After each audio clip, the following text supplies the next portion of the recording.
Bien, entonces vamos a orar para empezar el estudio.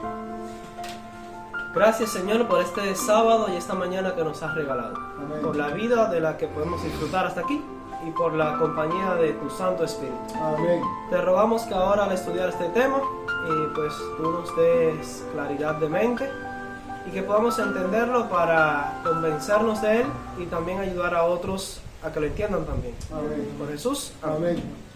No les voy a decir el título porque realmente voy a dejar que sean ustedes los que le pongan el título del tema.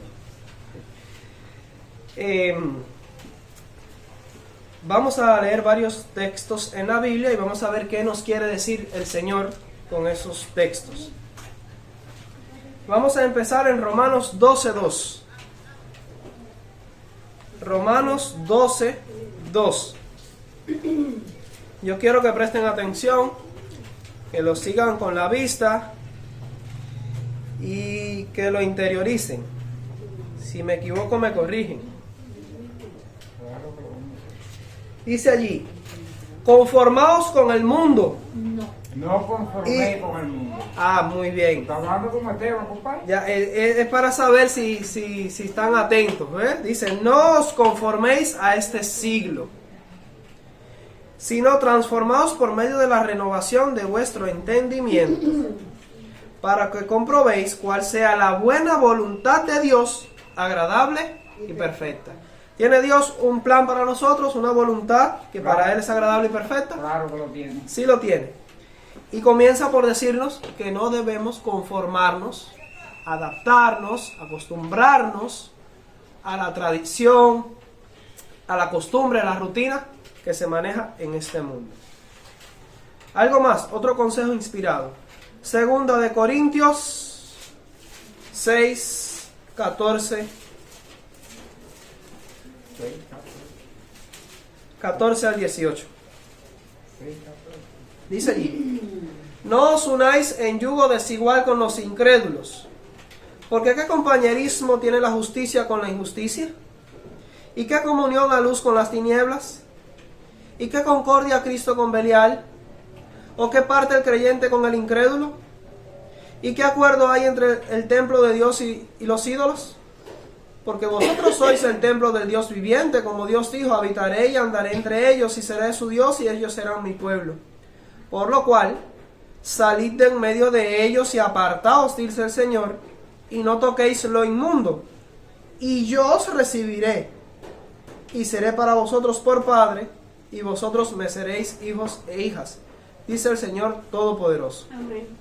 Es un texto bastante claro, bien enfático. Solamente voy a comentar que no solo se refiere a no casarse con un incrédulo, o no tener un novio o una novia mundana. Hay muchas formas de unirnos en yugo desigual con el mundo, con los incrédulos. Puede ser a través de la música, a través de su ideología o filosofía, a través de mi manera de comer, mi manera de hablar o de vestir. Otro texto, Santiago 4:4.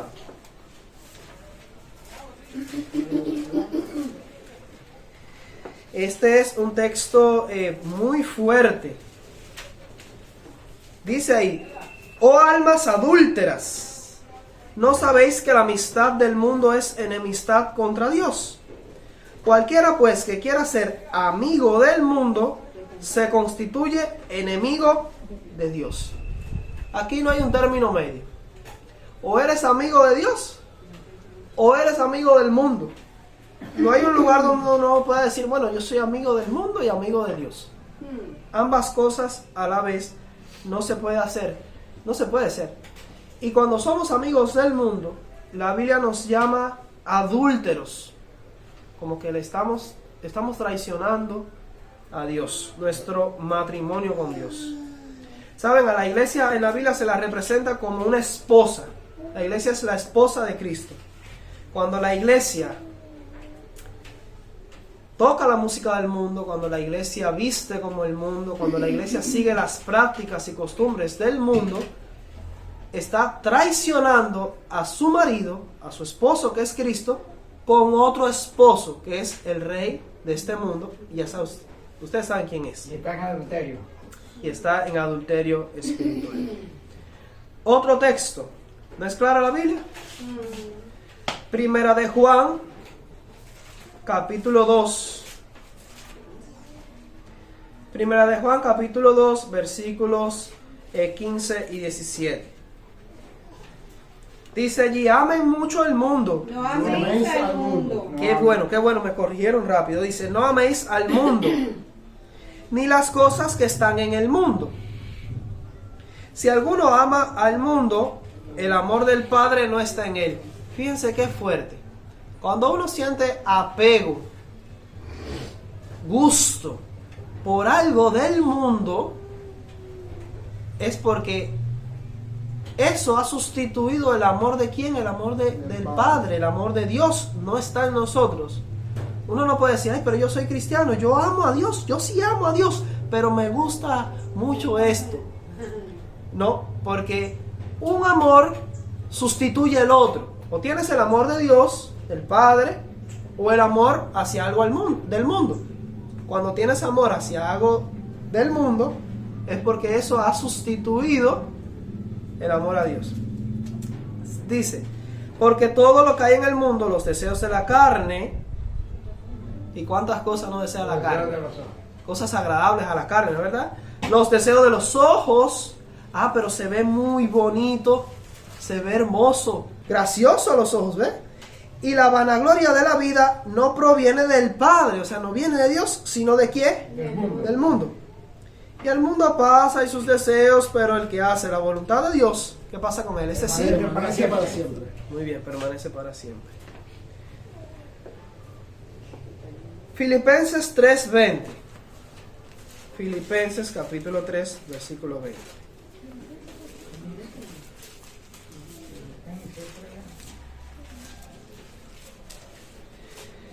Dice, mas nuestra ciudadanía está en los Estados Unidos. En el cielo. En el cielo. Muy bien. Tamayo lo tiene claro. Nuestra ciudadanía está en el cielo, de donde también esperamos al Salvador, al Señor Jesucristo. Amén. ¿Y por qué eso? Vamos a Hebreos capítulo 11, versículos 13 al 16. ¿Por qué es que nuestra ciudadanía está en los cielos? Conforme a la fe murieron todos estos sin haber recibido lo prometido. Si se quedaron es Hebreos 11, 13 al 16. Sino mirándolo de lejos y creyéndolo y saludándolo y confesando que eran extranjeros y peregrinos sobre la tierra. Porque los que esto dicen claramente dan a entender que buscan una patria. Pues si hubiesen estado pensando en aquella de donde salieron, ciertamente tenían tiempo de volver, pero anhelaban una mejor, esto es, celestial. Por lo cual Dios no se avergüenza de llamarse Dios de ellos, porque les ha preparado una ciudad. Pero son aquellos que se consideran peregrinos y extranjeros en esta tierra. Jesús dijo, ya ustedes conocen ese texto, en Juan 18:36, mi reino es de este mundo. No es de este mundo. Mi reino no es de este mundo. ¿Dónde está eso? Juan 18:36. Ahora, en Juan, capítulo 15, versículos 18 al 21, nos da un principio muy clave, muy importante. Yo diría que esto es como un termómetro. Un termómetro espiritual.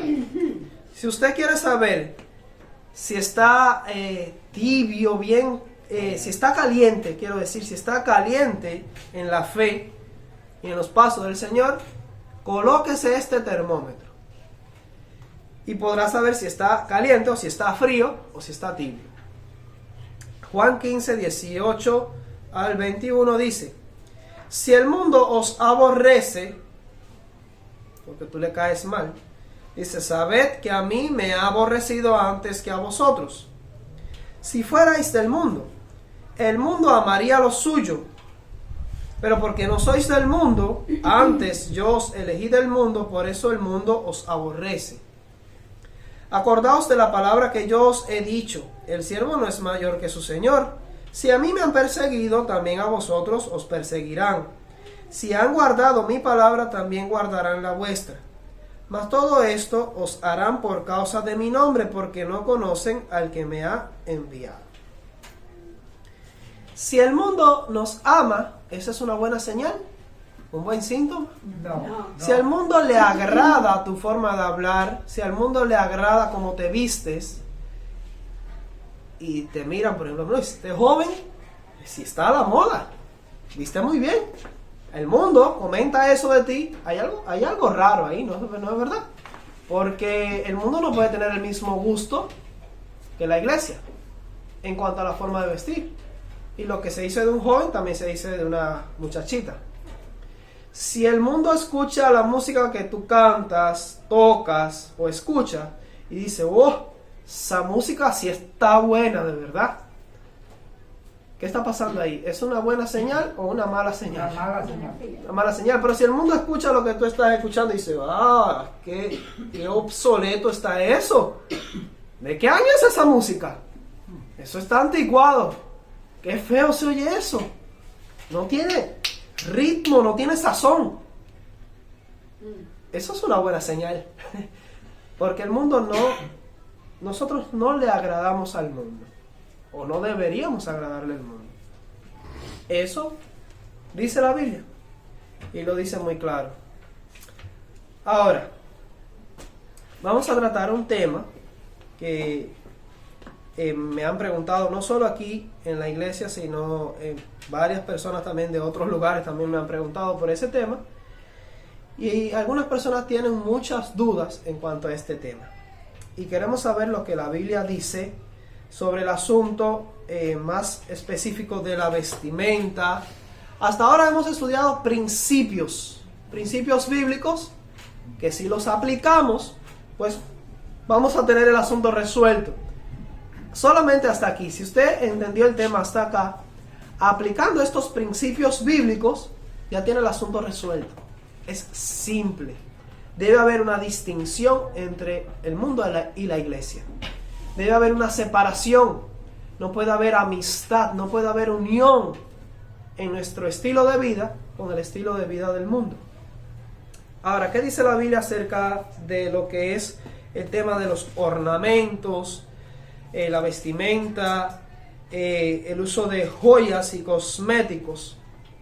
Esto, desde luego, podría ser un estudio mucho más amplio y quizás toda una serie, pero vamos a ir solamente de forma simple, sencilla, a lo que dice la Biblia. Mire, desde el mismo comienzo, cuando Dios hizo a Adán y a Eva, ¿cuántos aretes le puso Dios a Eva? Ninguno. No le puso, ¿verdad? ¿Cuántas uñas postizas le puso Dios a Eva? Ninguna. ¿Cuántos aclíricos y pinturitas de uñas le puso a Eva? Ninguna. ¿Cuántos collares de oro le puso Dios a Adán? Ninguno. Adán no le puso ninguno.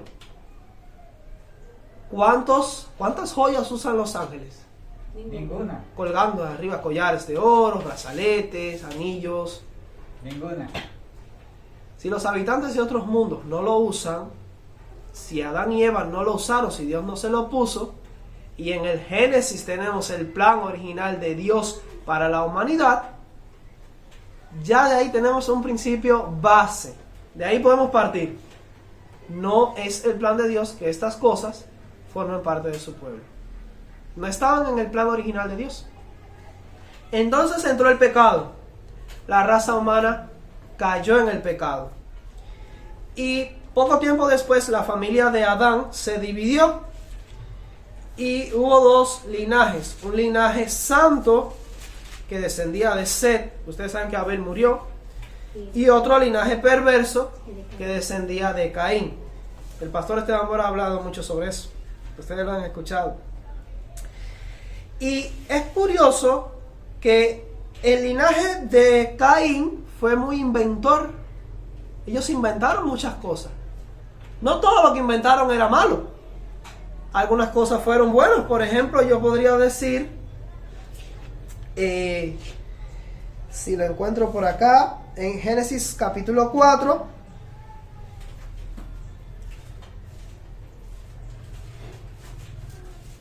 Jubal dice que, por ejemplo, fue el padre de todos los que tocan arpa y flauta. Son dos instrumentos muy bonitos. Son buenos. Está en el linaje de Caín y Jubal fue el inventor, por así decirlo. Él fue el padre de los que tocan arpa y flauta. A ese hombre era músico. Inventó el arpa y la flauta. Pero no todos los que estaban en el linaje de Caín tuvieron buenas ideas y buenos inventos. Por ejemplo, Tubal Caín era artífice de toda obra de bronce y de hierro. Empezó a trabajar con sus manos en la creación de objetos de metal.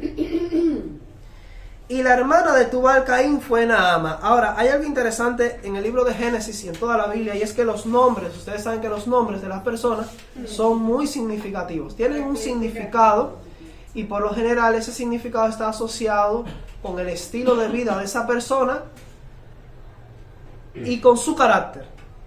Y allí en el linaje perverso de Caín se mencionan a 3 mujeres. Y eso es algo también muy raro, porque la Biblia, por lo general, obvia a las mujeres. Cuando se relata el linaje, no se mencionan a las mujeres, se menciona al padre de la familia y su descendencia. Pero a sus esposas raras veces se mencionan. Pero aquí en el linaje de Caín se menciona a 2 mujeres. Y se menciona a Lamec en el versículo 19. Y dice que Lamec, ya empezamos mal, tomó para sí ¿cuántas mujeres? 2 mujeres. Ya está violando un principio bíblico. Entró en la poligamia. Exactamente, entró en la poligamia. Estas 2 mujeres se llamaban Ada y Sila. Según algunos eruditos, y lo que usted va cuando va a la interpretación del texto hebreo, Ada está relacionada a la palabra Ada, quiere decir ornamento, atavío, o sea, adornarse con joyas. Eso es lo que quiere decir Ada. Y qué interesante, la primera mujer que se menciona del linaje perverso de Caín, podría decirse que fue la madre, la matriarca de este asunto de adornarse con joyas, de ponerse joyas. Pero estamos hablando del linaje perverso. Sila, por otro lado, hay algunos que han relacionado su nombre con reteñir, sacudirse. Podría decirse que tiene que ver con la danza o con el baile. Así que vamos combinando 2 elementos ahí problemáticos. Y Naama quiere decir placentera, dulce, hermosa o bella. Así que haga una ecuación matemática. Sume una mujer muy hermosa, placentera, bella y hermosa, como Naama, dice la Biblia, que danza, baila al ritmo de la música, con joyas. Una trampa letal para los hombres, ¿no es verdad? Para el hombre débil. No debería ser así, pero la mayoría de los hombres tienen este problema. Y entonces, ¿qué pasó en la historia? Después leemos más adelante, ustedes conocen lo que pasó en Génesis capítulo 6, pero los versículos 1 al 3, que los hijos de Dios, una expresión bíblica que se refiere al pueblo de Dios, o sea, a los cristianos de la época, por así decirlo. Es una palabra que no es muy conveniente porque Cristo no había nacido, pero ustedes entienden el punto. El pueblo de Dios de aquel entonces, los hijos de Dios, se fijaron en las hijas de Dios. No, se fijaron en las hijas de los hombres. Porque eran, ¿qué cosa? Más hermosa. Hermosas. Tomaron para sí mujeres, escogiendo entre todas. Así que hubo una mezcla ahora, una alianza. Se realizaron matrimonios entre los hijos de Dios y las hijas de los hombres, entre cristianos, varones cristianos y mujeres mundanas. Ahora, la pregunta es, ¿por qué? Fíjate, estamos hablando de la generación antediluviana. Esa gente era probablemente muy hermosa, con buena constitución y salud física. Así que las hijas de Dios, estamos seguros que eran hermosas. Pero ¿qué vieron ellos en las hijas de los hombres, en las hijas del mundo, que no vieron en las hijas de Dios? ¿Por qué se fijaron en las hijas de los hombres? Porque cuando estudiamos el linaje perverso de Caín, encontramos que eran las hijas de los hombres las que no se conformaban solo con su belleza natural, la que Dios le puso, sino que también iban más allá y utilizaban el arte de la seducción y el engaño. ¿Qué hacían? Se colocaban joyas para llamar la atención, atraer la atención a su cuerpo físico, andaban en la desnudez de su carne, vestían de una forma inadecuada, mostrando su cuerpo, se pintaban, danzaban, y entonces cuando los hijos de Dios miraron, hicieron la comparación, y dijeron, sí, bueno, aquellas se ven más bonitas, llaman más la atención, y entonces cometieron un terrible error. El asunto fue tan grave que literalmente la corrupción se hizo tan grande que quedó solo una familia de todos los habitantes del mundo, solo una familia fiel, de 8 personas. Y ese padre de familia llamado Noé era el único que dice la Biblia que era justo, perfecto. Fue el único que Dios encontró justo, así que no sé cómo quedarían los hijos. Pero Noé, por su justicia, salvó a su familia. Ellos se salvaron. Pero de todos los habitantes de la tierra, la mayoría de los integrantes de la iglesia adventista de aquella época se echaron a perder. Y ustedes saben que estoy usando una expresión, pero que no había iglesia adventista entonces. Ustedes entienden lo que les quiero decir. La iglesia de Dios de aquella época se corrompió por esta práctica. Empezaron a actuar como actuaba el mundo. Y los hijos de Dios se fueron de la iglesia a buscar mujeres mundanas. Y la tierra se corrompió.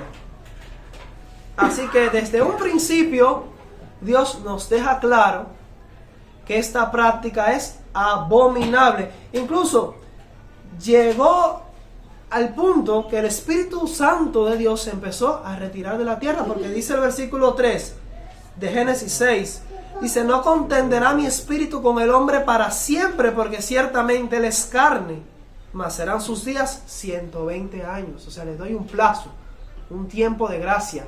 De aquí en fuera se acabó. 120 años. Terrible, ¿no es así?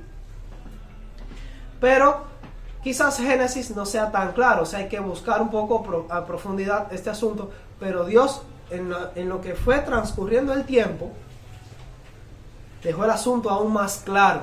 Pero ya desde aquí vemos que no es el plan de Dios, que Dios abomina esto. Entonces, avanzamos un poquito más en la historia y llegamos a la historia de Jacob. ¿Recuerdan a Jacob? Claro que sí. Antes de Jacob tenemos a Abraham. Y ustedes saben, y alguien podría citarlo, Abraham vivió allí en el valle de Mesopotamia, donde surgió el imperio de Babilonia, básicamente. Allí crecían los primeros babilonios, allí se construyó la Torre de Babel, y Abraham salió básicamente de esa confusión, salió de Babilonia, podría decirse. Abraham salió de Babilonia, pero cuando Abraham salió todavía tenía muchas prácticas que a Dios no le agradaban, dentro de las cuales estaba la práctica de adornarse con joyas. ¿Recuerdan cuando Abraham mandó a buscar una esposa para su hijo? Y los regalos que se enviaron para Rebeca, si mal no recuerdo. ¿Qué le regalaron a Rebeca? Brazaletes, joyas.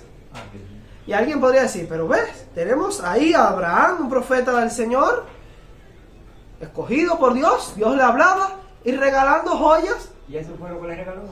Joyas a Rebeca. Y entonces, ¿será que ese es el plan de Dios, su voluntad? Saben, por mucho tiempo Dios, por la ignorancia de la época y la cultura, tuvo que tolerar ciertas prácticas que no eran de su agrado, solo para que con el paso del tiempo ir educando a su pueblo y refinarlo en este asunto. Después Isaac conoció a Rebeca, se casó con Rebeca, tuvieron 2 hijos. ¿Cómo se llamaron? Jacob y Esaú. Jacob y Esaú. ¿Recuerdan? Jacob engañó a Esaú, tuvo que huir delante de Esaú. ¿Y a dónde vino a parar Jacob? ¿A casa de quién? De Labán. De su tío Labán. Y su tío Labán era un ejemplo de cristiano, ¿verdad que sí? Era un engañador. No, era un engañador y un idólatra. Tenía ídolos, adoraba falsos dioses. Y Labán sale de allí. Y las hijas de Labán, ¿qué hicieron? ¿Se robaron qué cosa? Su ídolo. Se robaron los ídolos. Y trajeron esos ídolos. Y por mucho tiempo Jacob tuvo esos ídolos ahí en su casa. Y estaban guardados. Pero no solo trajeron ídolos. ¿Saben qué más trajeron de allá de la tierra de Labán? Joyas, aretes que tenían colocados, porque era la práctica que tenían los paganos. Pero ¿saben quién estaba al tanto de ese asunto? Y entendió que no era del agrado de Dios. Jacob. Jacob. ¿Saben? Un poquito antes de que Jacob hiciera una reforma en su familia, pasó algo muy peculiar. Que si ustedes hacen una conexión, van a encontrar que muy probablemente esta haya sido la causa de esta desgracia. Ustedes saben que Dina, la hija de Lea, salió a pasear solita. Miren, esto quizás ustedes lo toman o lo desechan. Yo opino, y es una idea que tengo, yo opino que Dina salió muy mal vestida. ¿Por qué? Porque era la costumbre que traía de casa de su abuelito, Labán. de Labán. Y ellos vestían conforme a la costumbre de esos paganos. También Dina tenía sus joyitas. Y probablemente se pintaba. Porque esa era la práctica que tenía allí, la que había aprendido. Ellos todavía tenían ese problema en su familia. No sé si lo habían notado, porque Jacob no había hecho esa reforma aún. ¿Y saben lo que le costó eso a Dina? Esa salidita, mal vestida y con sus joyitas y todo pintorreteada. La violaron. Ustedes conocen la historia, pueden leerla en Génesis 34. La violaron. Y eso provocó una desgracia terrible.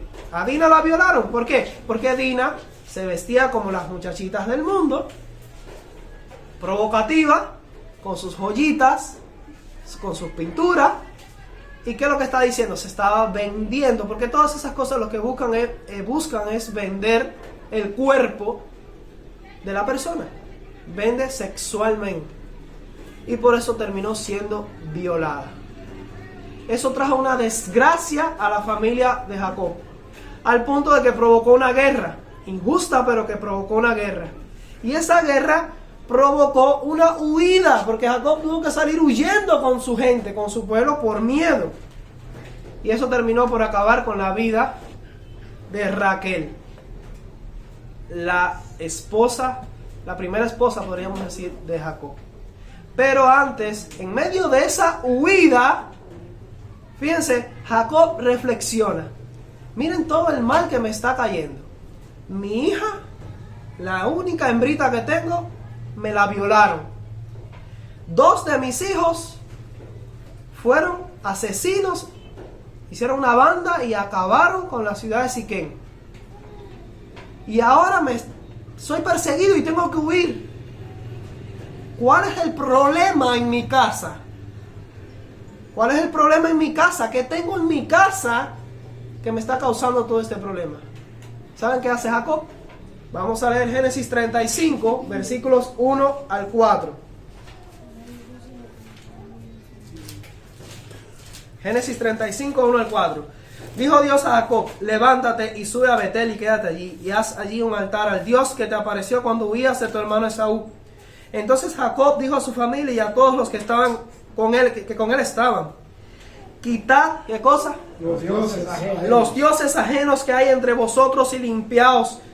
Pero ¿qué más manda quitarse? Y mudad vuestros vestidos. Y mudad vuestros vestidos. Pero se han puesto ustedes a reflexionar. A mí me gusta a veces leer la Biblia y reflexionar en lo que dice. ¿Por qué? O sea, entiendo lo de los dioses, pero ¿por qué hay que cambiar el vestido? ¿Qué había en esa vestimenta que ellos traían que había que cambiarla? Moda que a Dios no le agradaba. había algo en esa vestimenta que no era la más apropiada, la más adecuada, y hubo que hacer una reforma, no solo eliminando los ídolos, sino había que cámbiense esa ropa que llevan puesta, cámbiense la vestimenta, muden vuestros vestidos, y levantémonos y subamos a Betel, y haré allí altar al Dios que me respondió en el día de mi angustia. Ahora Jacob estaba en otra angustia, y ha estado conmigo en el camino que he andado. Y así dieron a Jacob. ¿Qué mandó a pedir Jacob? Dice los dioses, y cámbiense la ropa, los vestidos, todos los dioses ajenos que había en poder de ellos.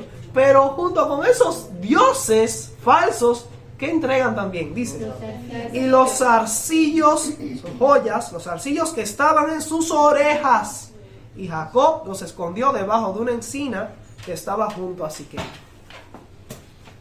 Se dan cuenta que aquí hay una relación entre los dioses falsos que tenía Jacob en su medio y el uso de joyas y zarcillos. Y también tuvo que haber, se hizo una reforma en el vestido, porque el vestido no era apropiado. Mira, vamos a hablar con Dios, vamos a pedirle ayuda a Dios, pero necesitamos, para que Dios nos responda, necesitamos hacer una reforma. Hay que quitar todos esos dioses falsos. ¿Saben? El uso de joyas, el uso de pinturas, cosméticos y estas cosas artificiales es también una forma más de idolatría y de adoración pagana. Eso es lo que la Biblia enseña. Entonces ustedes conocen la historia. Jacob hace esta reforma, la historia de sus 12 hijos, cómo vendieron a José. José llega a parar Egipto. Recuerdan a José como gobernador de Egipto. Luego José termina salvando a su familia de la sequía. Su familia se muda a Egipto. Pero ya hacía mucho tiempo Dios le había predicho a Abraham que iba a venir un tiempo donde su pueblo, su descendencia iba a morar en Egipto. Iba a ser oprimida allí 400 años. Y luego de 400 años iban a salir. Ahora, imagínense, allí en Egipto pasan alrededor de un poco más de 4 siglos. Y se les olvidan los mandamientos de Dios. Vuelven a caer en la idolatría, siguiendo las prácticas. Oye, y no hay gente que le guste más la gangarria y los aretes y la joya que los egipcios. Cada vez que encuentran la tumba de un faraón perdido, el hombre, siendo una momia, está cargado hasta el cuello, así atorado arriba de collares, de joyas, de piedra, anillos por donde quiera, y el mismo sarcófago donde está metido es de oro completo. Así que yo creo que no ha habido gente más amante de las joyas que los egipcios. Y la pintura. Y las pinturas. ¿Han visto las pinturas de los egipcios? Hasta los hombres se pintan los ojos. Ahora es raro ver un hombre pintándose los ojos, también los hay. Ustedes saben quiénes son. Pero en aquel momento era normal. El hombre que era hombre también se pintaba los ojos, tenía una rayita por acá. La pregunta es, ¿le agrada eso a Dios? Pero el pueblo de Israel adoptó esas costumbres ahí en Egipto. Entonces, una vez más, como lo hizo Jacob cuando salió de allá de la tierra de Labán, ahora Dios libera a su pueblo de Egipto. Y no tengo tiempo para darle toda la historia. Ustedes pueden leer Génesis 32 y Éxodo 32 y Éxodo 33, o sea, desde el 32 al 33, y es muy interesante la historia que se menciona ahí. El pueblo cayó en rebeldía. Pensó que Moisés le había dado algo y no iba a aparecer más, y pidieron que le hicieran dioses, un dios para que nos saque adelante. Y no, vamos a decir que este fue el Dios que nos sacó de allá, de la tierra de Egipto. Ese es el Dios ese es Jehová. No, tú me haces ahí lo que sea, un ñáñigo, un muñeco de oro, y nosotros vamos a decir que ese es Jehová. Y no diga otra cosa, mañana vamos a hacerle una fiesta a Jehová. Pero ¿cómo que Jehová? No, sí, a Jehová. Es un muñeco de oro, un becerro de oro, pero es Jehová. Tranquilo. Y ese fue el engaño. La fiesta era para Jehová. Es decir, el fin justifica los medios. De ahí viene esa filosofía. Pero bueno, entonces de ahí podemos extraer muchísimas lecciones. Pero ¿saben de dónde salió el material para hacer ese becerro de oro, ese ídolo? Una vez más vemos un vínculo entre las joyas y los ídolos y la idolatría. Ahora, Dios mismo fue el que le dijo, mira, pídanle a su vecino, saquenme Egipto y agarren con todas las joyas y todo el oro. Dios mismo fue el que le dijo eso. Pero eso tendría otro propósito. No era para que se le engancharan encima. Ese no era el plan de Dios. Pero entonces todo eso le sirvió como elementos para hacer un ídolo. Después, ustedes saben, Dios se enfada con su pueblo. Esta gran apostasía por poco termina por aniquilar al pueblo de Dios. Y Moisés intercedió por su pueblo. Pero noten qué interesante lo que dice Éxodo 33, versículo 1 hasta el 6. Dice, Jehová dijo a Moisés, anda, sube de aquí tú y el pueblo que sacaste de la tierra de Egipto. O sea, tú con tu pueblo. Los desconoce de su pueblo. Ese es su pueblo. A la tierra de la cual juré a Abraham, Isaac y a Jacob, diciendo a tu descendencia la daré. Y yo enviaré delante de ti el ángel, y él echará fuera al cananeo y al amorreo, al eteo, al fereceo, al heveo y al jebuseo, a la tierra que fluye leche y miel. Pero yo no subiré en medio de ti, porque eres pueblo de dura cerviz, no sea que te consuma en el camino. Y oyendo el pueblo esta mala noticia, vistieron luto. ¿Y qué hicieron? Ninguno se puso sus joyas, sus atavíos. ¿Por qué? ¿Pero por qué? ¿Por qué ahora no se ponen los atavíos? ¿Por qué se humillan, se visten de luto y no se ponen sus atavíos? Dice, porque Jehová había dicho a Moisés, es algo que Dios le había mandado a Moisés. Dice, di a los hijos de Israel, vosotros sois pueblos de dura cerviz. En un momento subiré en medio de ti, te consumiré. Quítate pues ahora tus joyas, para que yo sepa lo que te voy a hacer, lo que te he de hacer. Versículo 6. Entonces los hijos de Israel se quitaron las joyas un ratico hasta la tarde, y al siguiente día se la volvieron a poner. No, desde el monte ahora se lo quitaron. Si fuera cuestión de algo, miren, ahora el Señor está enfadado, no se la ponga, quítensela, guárdenla en una gaveta hasta que se le pase el enfado al Señor. Pero no es así. Parte del enfado era precisamente por esta mala práctica que habían traído de Egipto. Dice que los hijos de Israel se despojaron de sus atavíos desde el monte Horeb. Allí se quitaron ellos todas sus gangarrias, todas sus joyas, y no se la volvieron a poner hasta que volvieron a caer en apostasía. Y vez tras vez, usted puede ir por toda la Biblia.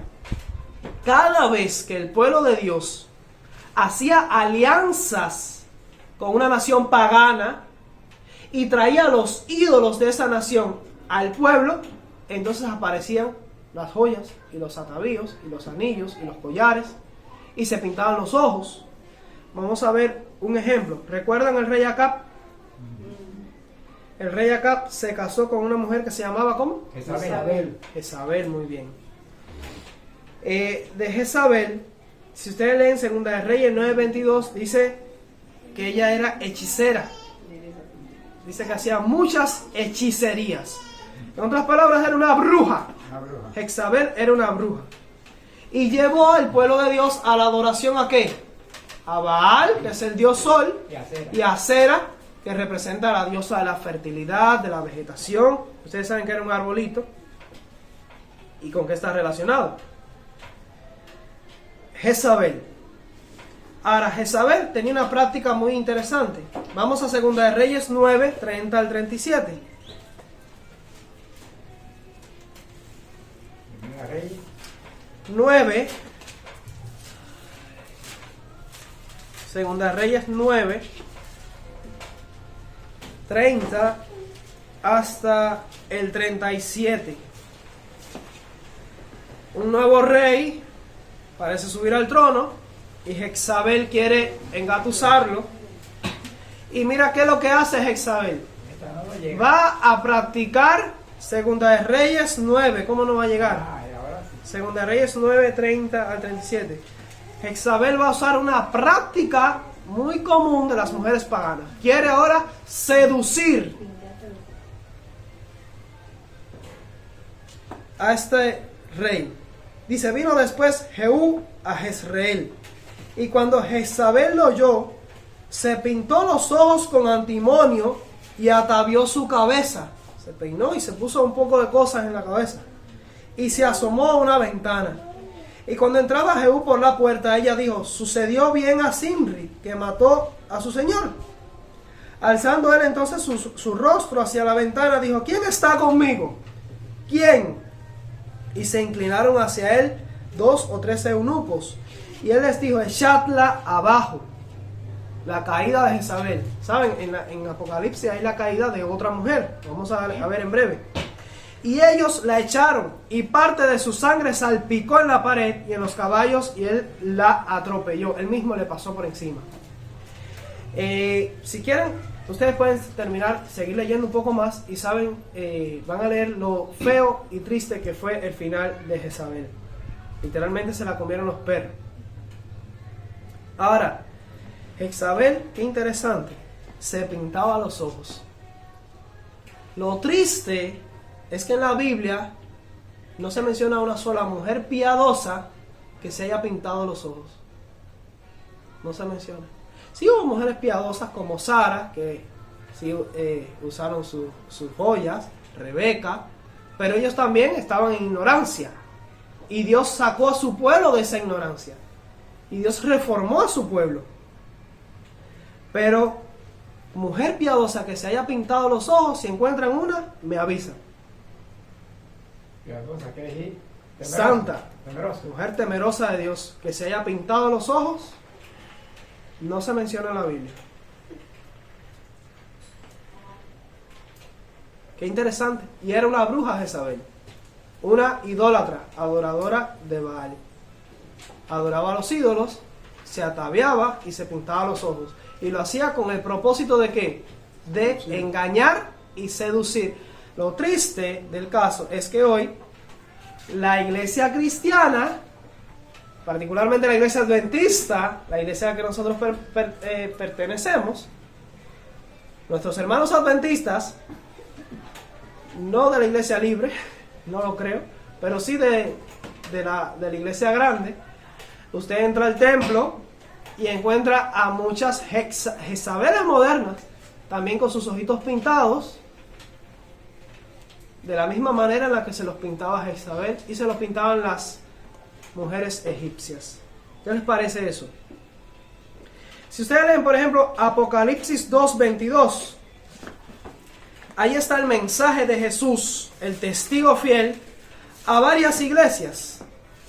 Apocalipsis 2:22.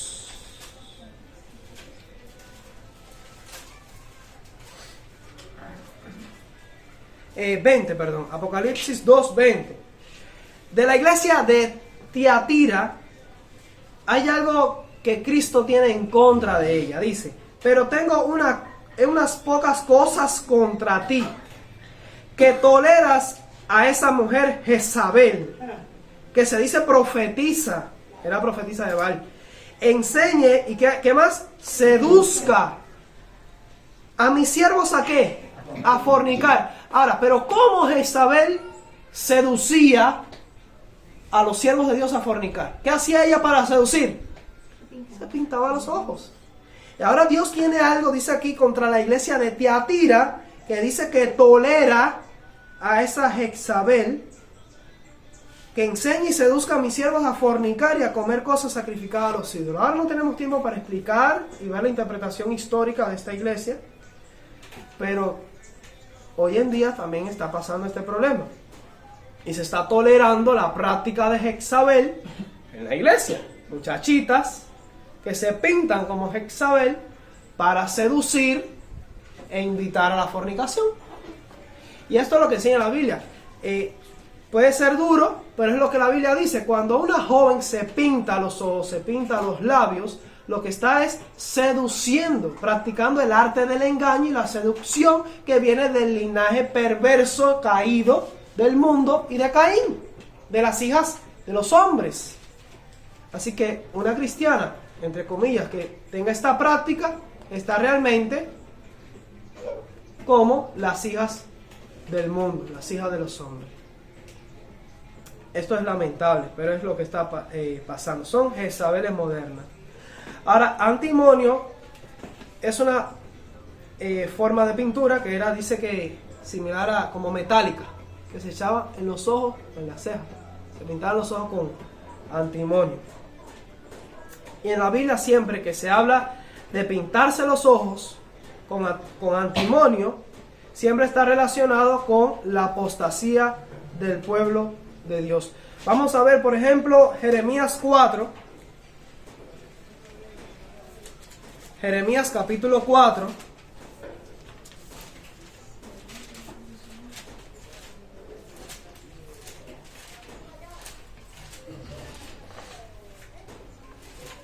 Jeremías 4:14. Y después vamos a leer el 30 y el 31. Ahora dice, eso le dice Dios a su pueblo, dice: lava tu corazón de maldad, oh Jerusalén, para que seas salva. ¿Hasta cuándo permitirás en medio de ti los pensamientos de iniquidad? Qué interesante. Este es el pueblo de Dios. Y Dios le dice eso: ¿hasta cuándo permitirás en medio de ti los pensamientos de iniquidad? ¿Y cuáles eran esos pensamientos? ¿Qué estaba haciendo el pueblo de Dios? Vamos a leer versículos 30 y 31. Dice: y tú, destruida, ¿qué harás? Aunque te vistas de grana, aunque te adornes con atavíos de oro, con joyas, aunque pintes con antimonio tus ojos, en vano te engalanas, te menospreciarán tus amantes, buscarán tu vida. Tus amantes, ¿sabes quiénes son? Las otras naciones con las que el pueblo de Dios traicionaba a su Dios y fornicaba. Porque hay una voz como de mujer que está de parto, angustia como de primeriza, voz de la hija de Sión que lamenta y extiende sus manos diciendo: ay ahora de mí, que mi alma desmaya a causa de los asesinos. O sea, los amantes se iban a virar en contra de ella, le iban a destruir. O sea, esas mismas naciones. Otro texto, el profeta Ezequiel también advierte sobre eso. Ezequiel, capítulo 23, versículo 4.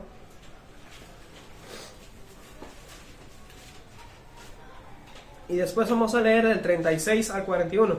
Ezequiel 23, 4, ahí Dios usa dos nombres para referirse a las dos divisiones del pueblo de Israel, al norte y al sur. Y se llamaba la mayor Ahola y su hermana Aholiba, las cuales llegaron a ser mías y dieron a luz hijos e hijas. Y se llamaron Samaria Ahola y Jerusalén Aholiba.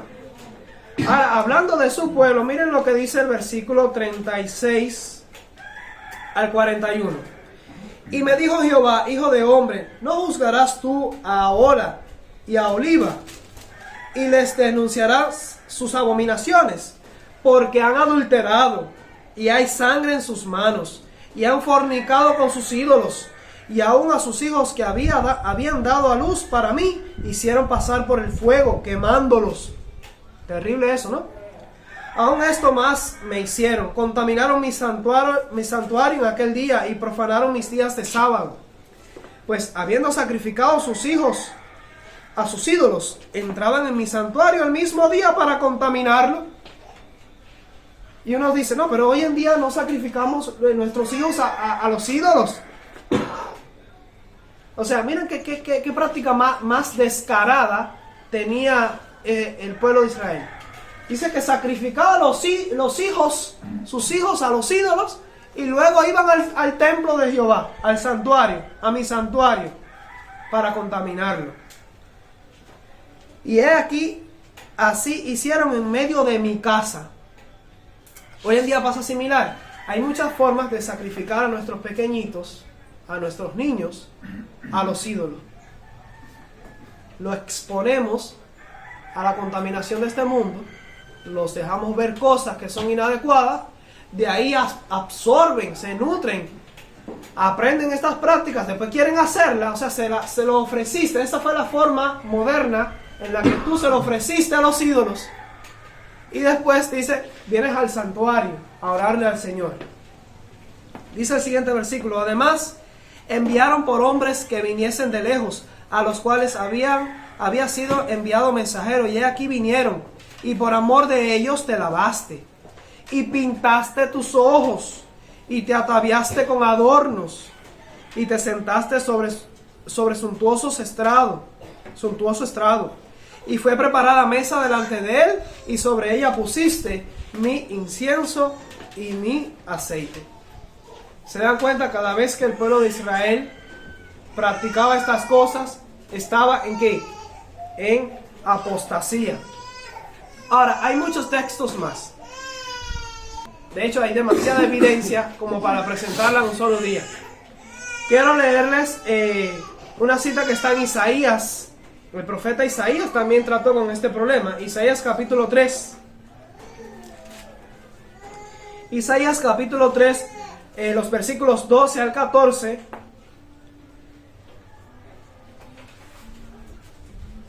Y 16 al 24. Dice allí: los opresores de mi pueblo son muchachos, y mujeres se enseñorearon de él. O sea, las mujeres gobiernan, mandan en mi pueblo. Algo similar está pasando en la iglesia ahora. Pueblo mío, los que te guían te engañan y tuercen el curso de tus caminos. Jehová está en pie para litigar y está para juzgar a los pueblos. Jehová vendrá a juicio contra los ancianos de su pueblo y contra sus príncipes, porque vosotros habéis devorado la viña y el despojo del pobre está en vuestras casas. Ahora mira lo que dice Dios. Versículo 16. Asimismo dice Jehová, por cuanto las hijas de Sión. ¿Quiénes son las hijas de Sión? Las supuestas cristianas, ¿ve? Las que van a la iglesia.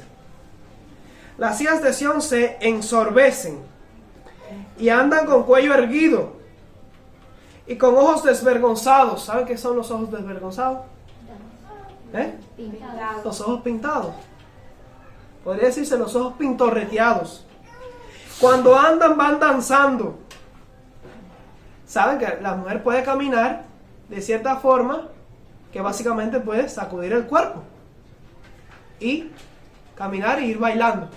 Y mueven la postura. Dice, cuando andan van danzando y haciendo son con los pies. Por tanto, el Señor raerá, va a dejar calva, la cabeza de las hijas de Sión, y Jehová descubrirá sus vergüenzas. Aquel día quitará el Señor el atavío del calzado. ¿Veis cuántas cosas condena Dios aquí? El atavío del calzado, las redecillas, las lunetas, los collares, los pendientes y los brazaletes, las cofias, los atavíos de las piernas, los partidores del pelo, los pomitos de olor y los zarcillos, los anillos y los joyeles de las narices, las ropas de gala, los montoncillos, los velos, las bolsas, los espejos, el lino fino, las gasas y los tocados. Y en lugar de los perfumes aromáticos, vendrá hediondez, y cuerda en lugar de cinturón, y cabeza rapada en lugar de compostura del cabello. En lugar de ropa de gala, ceñimiento de cilicio y quemadura en vez de hermosura. Terrible condenación. Y eso se va a volver a repetir.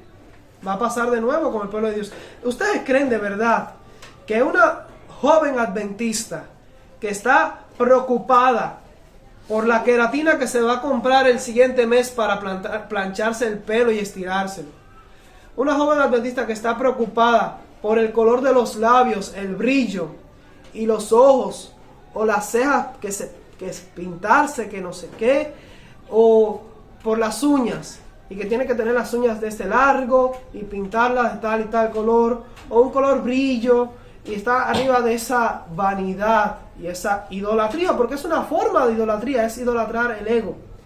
¿Usted cree que esa se está preparando para estar en el monte huyendo el día de la persecución cuando firmen la ley dominical. Será de las que recibirán. ¿Ustedes creen de verdad de todo corazón que será de las que van a recibir el sello de Dios para predicar el mensaje del tercer ángel? Si no tiene tiempo para eso. Y mucho menos si cae en el monte y se le ensucian las uñas o se le rompen. Pobrecita.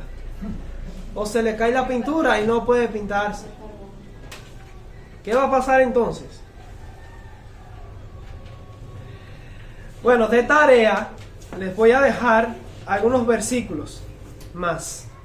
Esta vez van a ser versículos del Nuevo Testamento. Anótenlos para que se los lleven para la casa y los estudien. El primer versículo es Primera de Pedro 3, 1 al 7. Primera de Pedro 3, 1 al 7. Desde luego la Biblia también da pautas y orientaciones para el varón. Primera de Pedro 3, 1 al 7. Primera de Timoteo 2, 8 al 10. Primera de Timoteo 2, 8 al 10. Primera de Corintios. No, me equivoqué, no es Primera de Corintios. Ya le dije, Primera de Pedro 3, 1 al 7. Primera de Timoteo 2, 8 al 10. En esos versículos ustedes van a encontrar algunas palabras interesantes. Por ejemplo, la palabra decorosa, pudor, modestia. Estas palabritas, búsquenlas en el diccionario. Busquen su significado, busquen lo que significa la palabra ostentoso, la palabra decoroso, pudor, la palabra modestia. Busquen todas esas palabras para que entiendan lo que quiere decir el apóstol Pablo con ese asunto. Y voy a terminar con lo siguiente.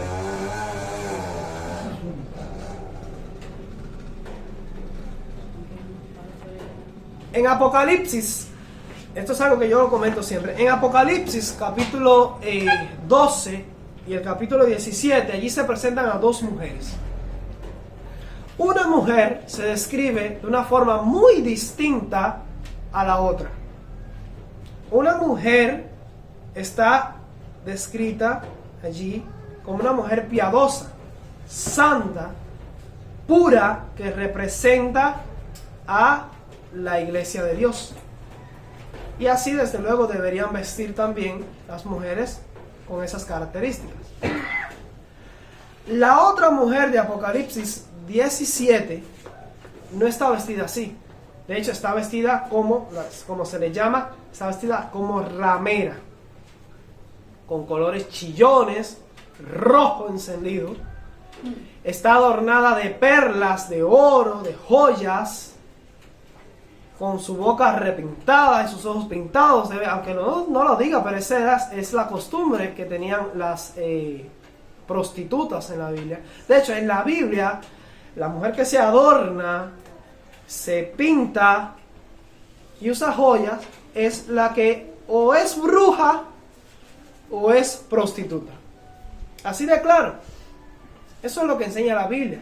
Y está en apostasía.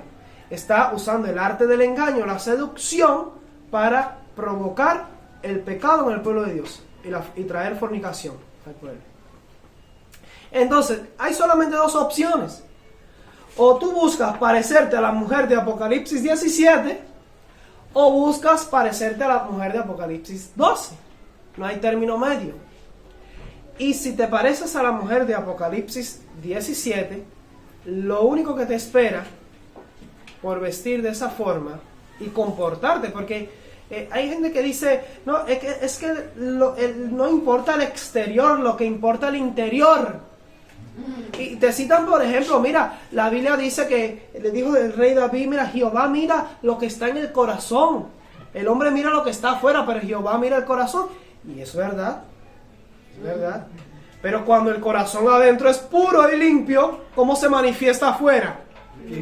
Con una presentación. Nos ha dicho que el rostro es el espejo del alma. Hay mujeres que dan miedo cuando miras su rostro. Dan miedo.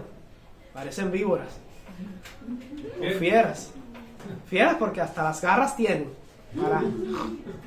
para atrapar a la víctima. Literalmente. Y dentro de la iglesia es lo más triste. Entonces, es claro. O Apocalipsis 12 o Apocalipsis 17. O te pareces a la ramera, a la bruja, a Jezabel, o te pareces a la mujer santa que Dios quiere llevar al cielo. Y el Apocalipsis 17 le espera el lago de fuego. Eso es lo que le espera. Se va a perder. Y los hombres también tenemos el mismo problema. Hay otros versículos. Y ojalá un día podamos presentar no un tema, sino una serie para profundizar un poco más sobre eso. Quiero leerles una cita. Y debo tenerla aquí en lista. Sí. De lo que dice el espíritu de profecía. Estas dos citas me gustan mucho y voy a terminar con ellas. Dice la conducción del niño, página 395. Dice: queridos jóvenes, dice Ellen White. De hecho, yo el día de hoy básicamente fui solo a la Biblia. Voy a terminar con estas dos citas. Pero si vamos a lo que dice el espíritu de profecía, es peor aún, es más fuerte. Más, porque ella habla más directo. Dice esta cita: queridos jóvenes, la inclinación a vestiros de acuerdo con la moda y usar encajes y oro y postizos. ¿Qué quiere decir postizo? Cosas artificiales que no son naturales en ti. Y utilizar y postizos para la ostentación no recomendará a otros vuestra religión o la verdad que profesáis. La gente de buen criterio, que esa gente la hay no solo en la iglesia, sino también en el mundo. Hay gente en el mundo que tiene buen criterio moral, estándar moral alto. Y cuando ve a una joven cristiana, profesa cristiana o adventista en esa condición, dice: esta no es un buen partido. Esa no sirve. La gente de buen criterio considerará vuestras tentativas de embellecer lo externo como una prueba de una mente débil y un corazón orgulloso. Tremenda cita, ¿no, verdad? Otra, y termino con esta, dice: existe en todos la tendencia natural a ser sentimentales más bien que prácticos. En vista de este hecho, es importante que los padres en la educación de sus hijos dirijan y eduquen sus mentes para que amen la verdad, el deber y la abnegación, y que posean una noble independencia, que elijan lo correcto, aunque la mayoría elija lo erróneo. Si conservan sano su organismo, un organismo sano, y amable su temperamento, poseerán la verdadera belleza que podrán llevar con gracia divina. Amén. Eso es lo que realmente hay que exhibir, un carácter noble. Y dice: y no tendrán necesidad de adornarse con postizos, pues estos, escuchen, siempre son la expresión, o evidencia, como usted quiera entenderlo, estos siempre son la expresión de la ausencia del adorno interno del verdadero valor moral. Un carácter bello es de valor a la vista de Dios. Una belleza tal atraerá. ¿Cuál belleza? Un carácter como el de Cristo, un carácter noble y bello. Esa es la belleza que atrae, pero no descarriará. La otra atrae también, pero ¿qué hace? Descarría tanto a la que usa eso como al otro que vino como buey al matadero detrás de eso. Este tipo de encantos, o sea, los de un carácter justo, tiene colores firmes, nunca se desvanece. Amén. Y bueno, hasta aquí. Ese es el tema que quería compartir con ustedes hoy. Espero que haya sido claro y que Dios les bendiga. Amén.